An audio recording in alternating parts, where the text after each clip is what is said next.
¿Qué tal, compañeros? Seguimos nuestro curso en línea. El tema que toca el día de hoy es el de proporcionalidad. Este tema pues es muy importante porque aparece a lo largo de todo el examen del COMIPEX. Básicamente vamos a tener dos tipos de proporcionalidad: la proporcionalidad directa y la proporcionalidad inversa. Entonces es muy importante definirlas y hacer varios ejemplos para poder distinguir una de la otra. Entonces comencemos. Proporcionalidad. Proporcionalidad. Definición 1. Definición 1. Decimos que dos cantidades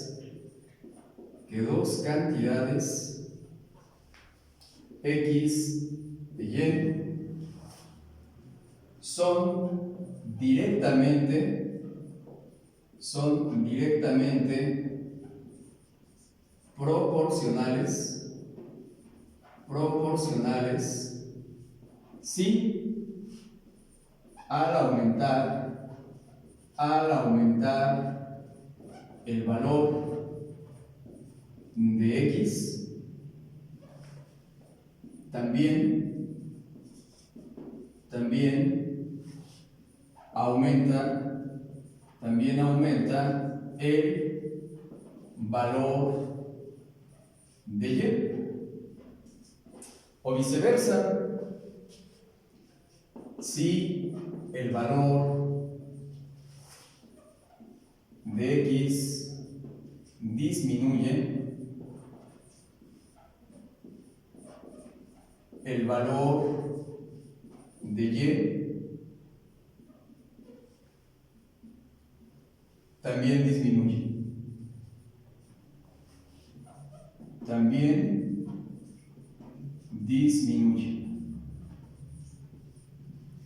Y todo este enunciado que acabamos de escribir matemáticamente se simboliza de esta manera. Ponemos X y Y en medio de estas dos letras lo que vamos a colocar es una letra griega que se llama alfa. Entonces esto se lee X es directamente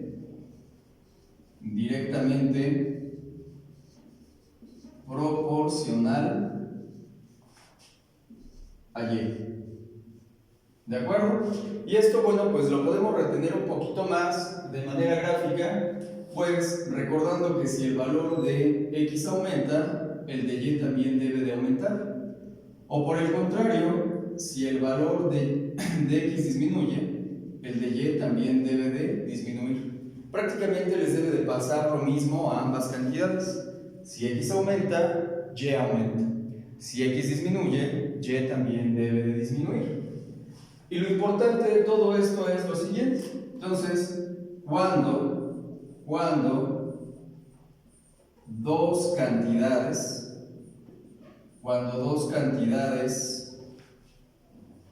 son directamente proporcionales,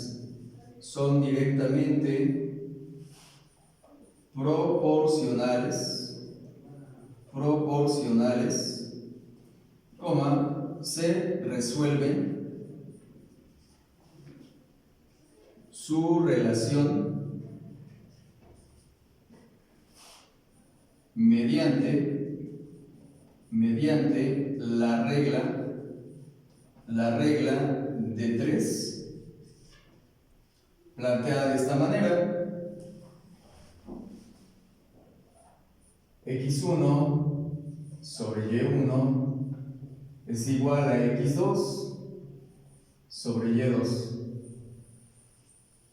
¿De acuerdo? Y prácticamente esto se le llama una regla de 3 porque para resolver este tipo de igualdades necesitamos conocer forzosamente 3 valores. ¿De acuerdo? Entonces, ejemplos de proporcionalidad ejemplos de proporcionalidad directa. ¿Sí? Uno de los ejemplos típicos de proporcionalidad directa pues lo encontramos cuando vamos a comprar algún artículo en una tienda. Entonces, son directamente proporcionales,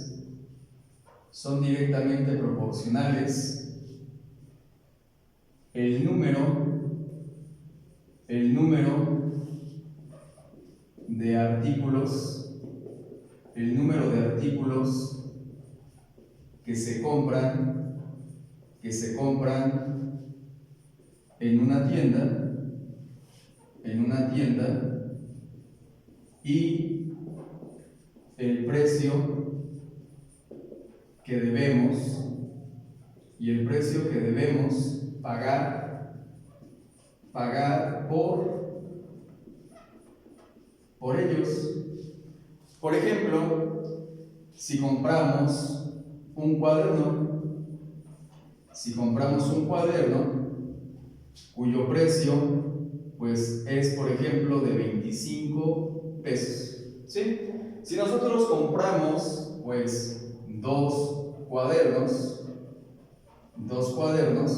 entonces intuitivamente pues vamos a tener que pagar más. De hecho, pues vamos a tener que pagar 2 veces el valor de un cuaderno, que en este caso sería 50 pesos, ¿de acuerdo? Si compramos 3 cuadernos cuyo precio unitario sigue siendo de 25 pesos, entonces ahora pagaremos 3 veces 25, que son 75 pesos. ¿De acuerdo? Entonces, nosotros estamos comparando la cantidad de artículos con el precio a pagar por ellos, ¿verdad? Por ellos. Entonces, si aumenta la cantidad de artículos que yo me voy a llevar a la tienda, pues forzosamente debe de aumentar también el precio que yo debo de pagar por ellos. Por el contrario, si no me llevo tantos artículos, pues voy a pagar menos, ¿verdad? Y entonces, pues de nuevo, podemos decir que el número de artículos es directamente proporcional al precio a pagar por ellos. Por eso, podemos poner entre la palabra artículos y las palabras precio a pagar por ellos el símbolo alfa, ¿verdad? Esto quiere decir que los artículos son directamente proporcionales al precio que yo voy a pagar por ellos, ¿vale? Entre más artículos me lleve, pues más debo de pagar por ellos. Bueno, otro ejemplo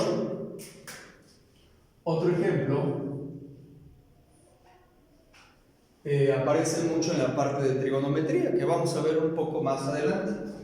Se llama, de hecho, en la parte de trigonometría, el teorema de Tales. Teorema de Tales de Mileto. Teorema de Tales de Mileto. Bueno, pues prácticamente lo que Tales de Mileto descubrió es que si aumenta la altura de un objeto a determinada hora del día, entonces la sombra que se proyecta sobre el suelo, por eso mencionaba durante el día, ¿verdad? Que es cuando se ve más la sombra que proyecta un objeto sobre el suelo, entonces va a aumentar también la sombra. Por ejemplo, no es lo mismo la longitud de la sombra que proyecto yo, que mido por ejemplo 1,62, con la sombra que proyecta sobre el suelo un basquetbolista que mide aproximadamente 1,95, ¿no? Entonces, pues gráficamente lo que Tales de Mileto demostraba es, si tengo el sol y los rayos cubren a los objetos, entonces tenemos la siguiente relación. Por ejemplo, si yo tengo un edificio, este es nuestro edificio, ¿de acuerdo? Y a cierta hora del día, pues vienen los rayos del sol y entonces aquí se va a proyectar sobre el suelo la sombra del edificio. Entonces la sombra del edificio. Y por supuesto, pues la longitud de la sombra del edificio tiene que ver precisamente con la altura del edificio, ¿verdad? Altura del edificio. ¿De acuerdo? Y si por ejemplo cerca del edificio hay un árbol, tenemos un árbol, ¿de acuerdo? Este árbol pues también tiene una altura, tiene cierta altura del árbol, ¿verdad?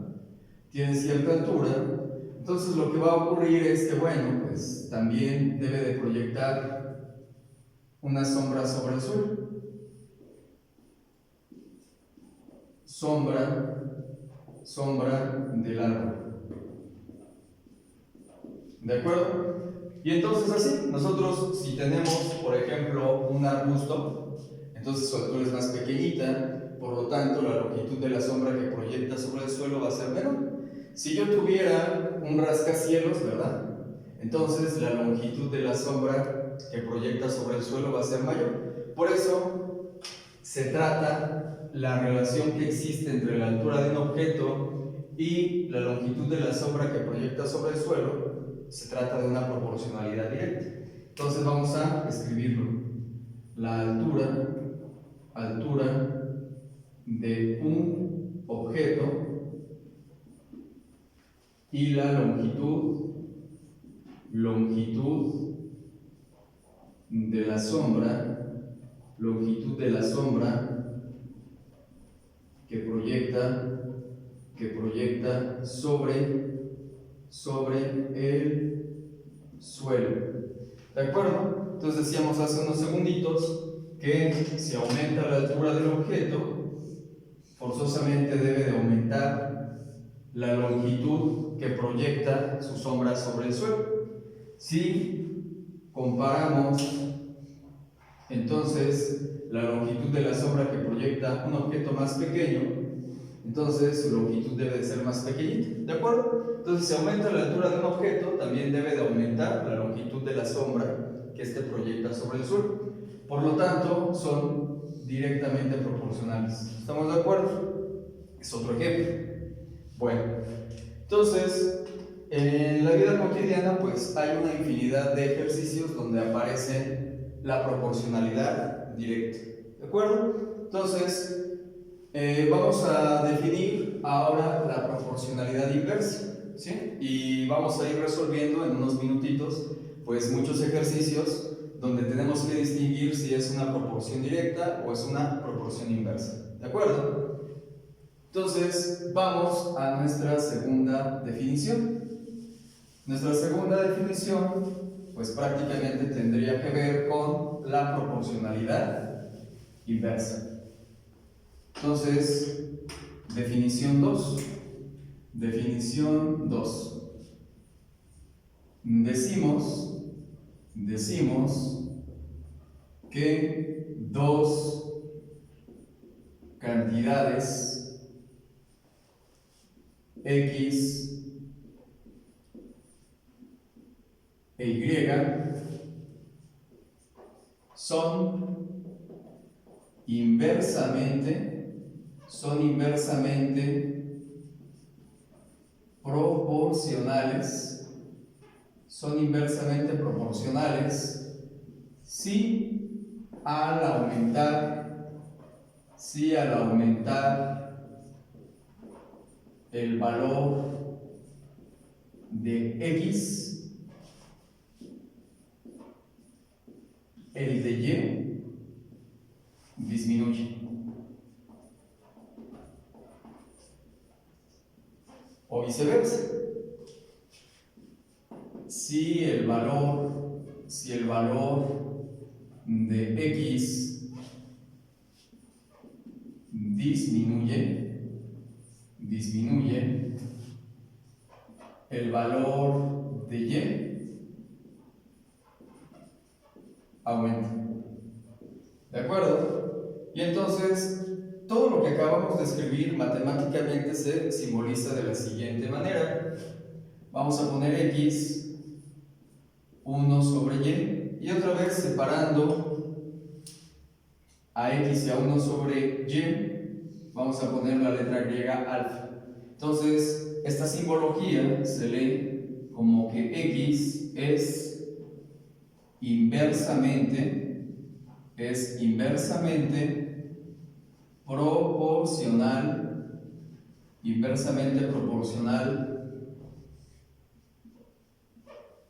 a y. ¿De acuerdo? Y podemos reforzar de nuevo gráficamente esta definición de la siguiente manera.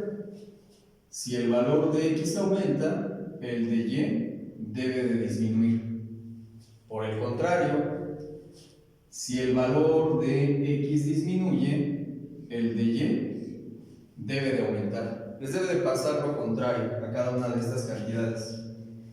Entonces, para resolver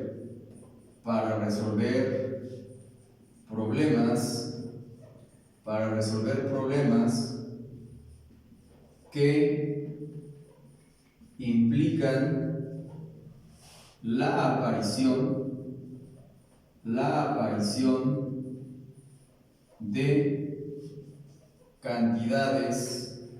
de cantidades inversamente proporcionales,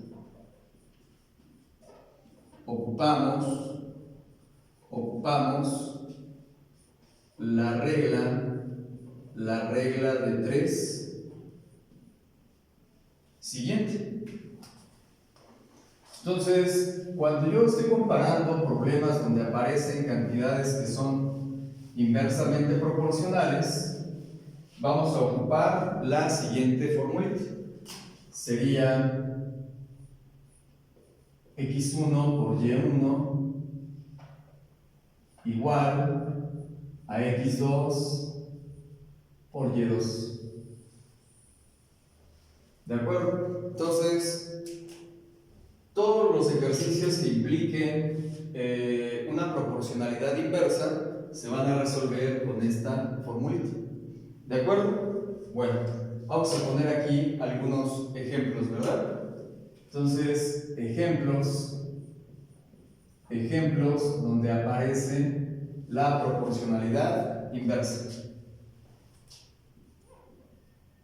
Un ejemplo puede ser el siguiente. Vamos a suponer que nosotros deseamos comprar una pizza que cuesta 200 pesos y que originalmente en el grupo pues habíamos convenido en que íbamos a ser 5 personas las que íbamos a comprar esa pizza, ¿verdad?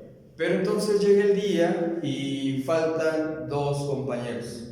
Por lo tanto, la pizza pues va a seguir valiendo 200 pesos. Y por lo tanto, de los 5 que éramos, solamente quedamos 3. Por lo tanto, vamos a tener que pagar más de lo que originalmente teníamos contemplado para la pizza. ¿De acuerdo?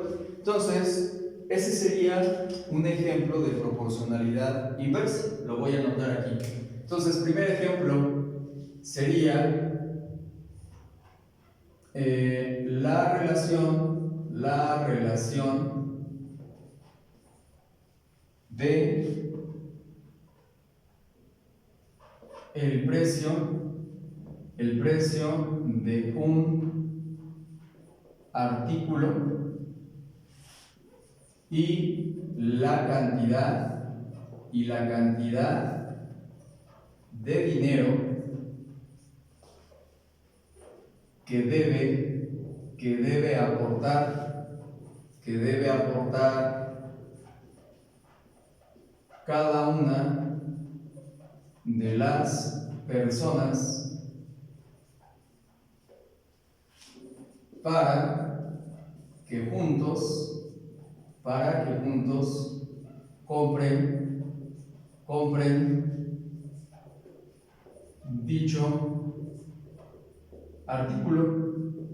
¿De acuerdo? Entonces, por ejemplo, decíamos hace unos segunditos, pues vamos a suponer que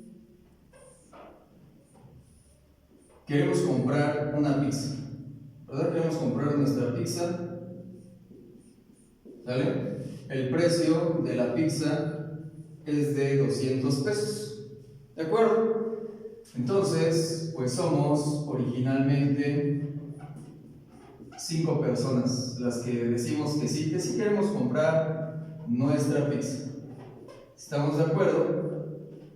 Bueno, entonces lo que haríamos, las 5 personas, pues para saber cuánto dinero tenemos que llevar ese día para comprar la pizza, pues básicamente es dividir los 200 pesos que cuesta la pizza entre el número de personas que somos. Somos 5 personas, ¿verdad?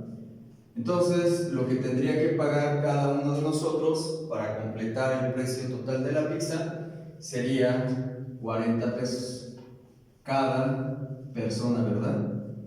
Cada persona.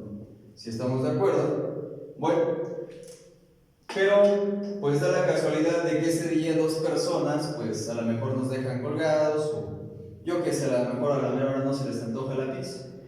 Entonces, bueno, pues 2 personas no van a querer pizza.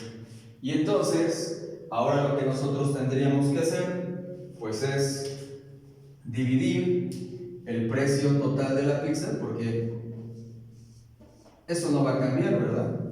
Y ahora tendríamos que dividirlo entre 3 personas. Sin hacer ningún cálculo, ¿vamos a tener que pagar más o menos? Pues claro, vamos a tener que pagar más de 40 pesos, que era lo que originalmente teníamos completado. ¿Estamos de acuerdo? Entonces, pues si hacemos nuestra división de 200 entre 3, vamos a hacerla por aquí. Si dividimos 200 pesos entre 3, tocaría 6, 6 por 3, 18. Para 20 nos faltan 2, bajo un 0, se vuelve a formar el número 20. De nuevo sería 6 por 3, 18. Para 20 faltan 2, un punto decimal, un 0.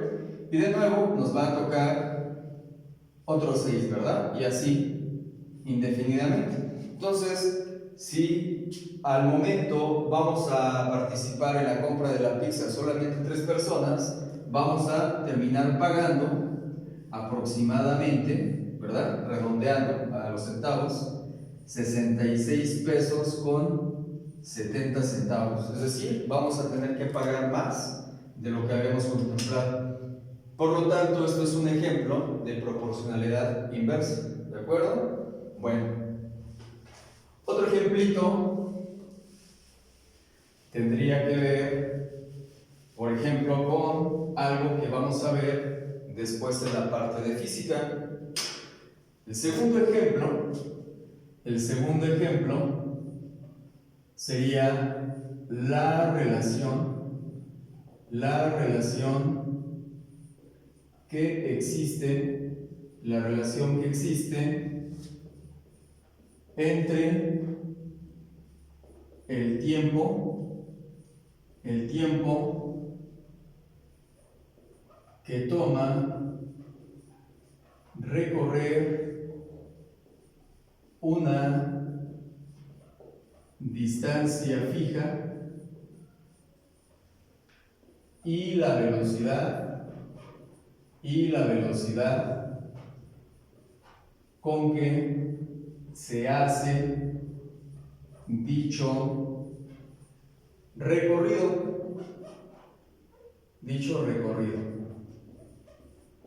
¿Esto qué quiere decir? Por ejemplo, vamos a suponer que nosotros nos queremos trasladar desde nuestra casa a la casa de nuestra abuelita, ¿verdad? A la casa de nuestra abuelita o de algún pariente, ¿de acuerdo? Entonces, esa distancia es fija, ¿verdad? Las casas, pues, van a estar en el mismo lugar, ¿de acuerdo? Entonces, es una distancia fija. Distancia fija. No va a cambiar, ¿de acuerdo? Pero no es lo mismo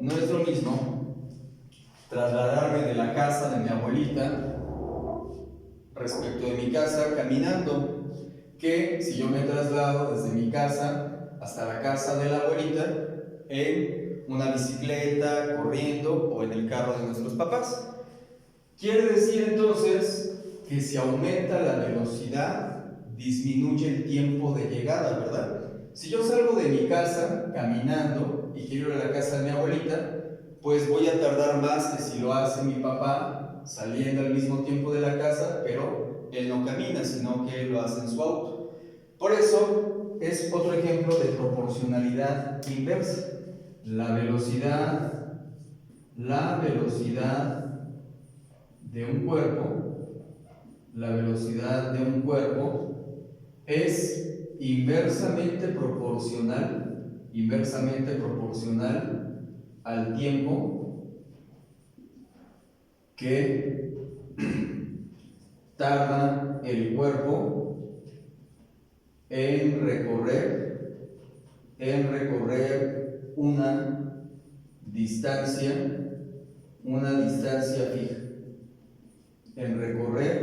distancia fija. ¿De acuerdo? Entonces, quiere decir, por ejemplo, que si un cuerpo aumenta su velocidad de movimiento, ¿verdad? Entonces, el tiempo que tarda en recorrer una distancia fija disminuye.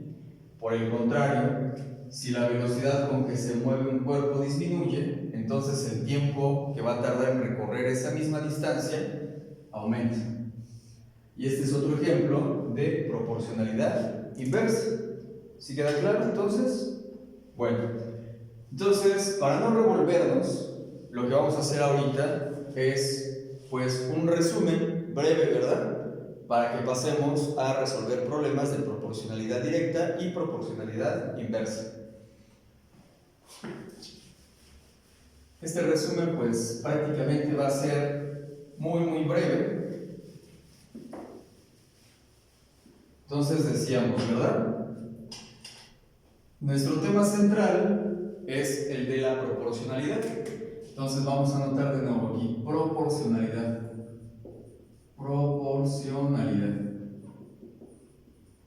¿De acuerdo? Bueno, y hemos hablado hasta el momento de dos tipos de proporcionalidad. La proporcionalidad directa y la proporcionalidad inversa. ¿De acuerdo? Y decíamos que cuando dos cantidades son directamente proporcionales, entonces matemáticamente se representa su simbología símil. ¿Sí recuerdan? ¿Verdad? Esto quiere decir que cuando aumente el valor de x, el de y también aumenta. Pero si el valor de x disminuye, el de y también debe de ¿qué? Disminuir. ¿De acuerdo? Por otro lado, la proporcionalidad inversa la representamos de la siguiente manera. ¿Recuerdan? Es decir, dos cantidades son inversamente proporcionales o entre ellos existe una proporcionalidad inversa si al aumentar el valor de una, el valor de la otra disminuye, o si el valor de una disminuye, el de la otra ¿qué? Aumenta. ¿Recuerdan? Ok, pero entonces lo importante para que ahorita hagamos bastantes ejercicios es la siguiente.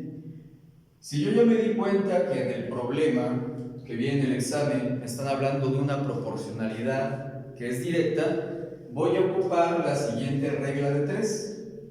Voy a ocupar la regla de 3 que es x1 sobre y1 es igual a x2 sobre y2. Esto es para cuando se trata de ¿qué? Habíamos dicho, ¿recuerdan?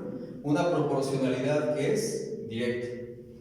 Pero si nosotros tenemos cantidades que se relacionan de manera inversa, que son inversamente proporcionales, vamos a ocupar la formulita que dice x1 por y1 es igual a x2 por y2. ¿Estamos de acuerdo?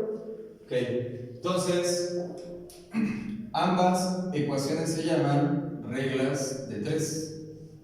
Reglas de 3. ¿De acuerdo? Nada más que esta es una regla de 3 directa y esta es una regla de 3 ¿qué? Inversa. ¿Estamos de acuerdo?